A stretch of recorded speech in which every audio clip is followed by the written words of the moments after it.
Well, we are super blessed to have Colonel Fred Erickson sitting with us today, talking a little bit about his career in the service and heading into our 250-year anniversary. Colonel, tell us a little bit about your career and your background. Thank you, Gene. And it really is exciting to be celebrating our 250th anniversary next month.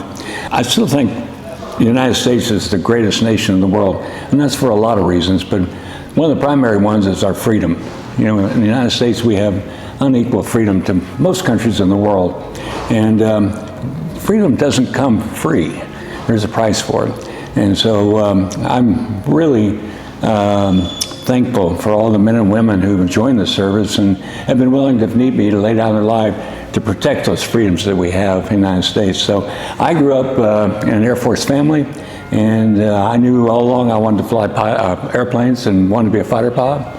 So when my opportunity came, I went and got my college degree and got my wings and got my first choice flying F-100s, and off to Vietnam I went, and the rest of it's my full career.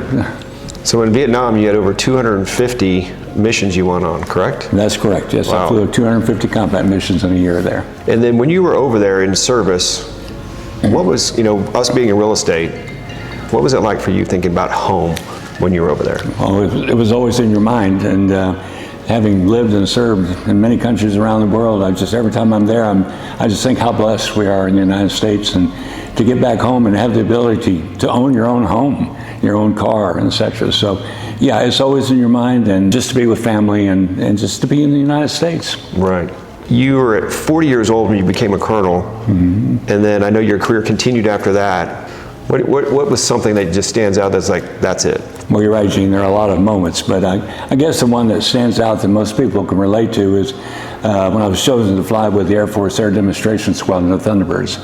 And that was a 2-year tour for me, and it was the hardest and most rewarding job I've ever had, both in the military and the civilian world.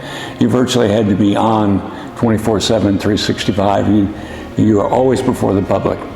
But to be able to demonstrate the abilities of the airplane and the United States Air Force, and to see little kids in the audience and grown adults and people, you know, just tearing their eyes, just going, wow, that's our Air Force. So that was probably the best. What do you think allowed you to be, I know they have over 10,000 applicants for every one pilot in the Thunderbirds. What is it that you think allowed you to be that guy? It's a good question. I think it helped a lot that I was stationed at Nellis Air Force Base at the time, which is the home of the Thunderbirds.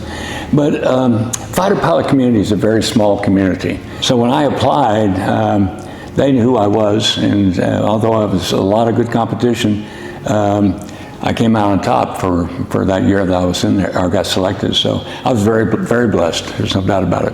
One last question. Kind of now that you've been retired here in the States for a while now, what's home mean to you now? Oh, it's everything. It's you know, it's really funny that we've lived here in Steiner Ranch for 19 years now. I had never lived anywhere longer than 2 years until I went to college, and I spent 4 years there. So to have be able to settle in Steiner Ranch and watch our granddaughter grow up here. She just graduated from high school this year, and that's a goal achieved for me. Well, thank you for your service. Thank you for being such an awesome human being, and we're very blessed to have you in our community. Well, thank you, Gene. It's my pleasure. Thank you, sir. Thank you. And stay tuned for our veteran series, and if you have somebody you would like to nominate as a veteran, please reach out. Thank you.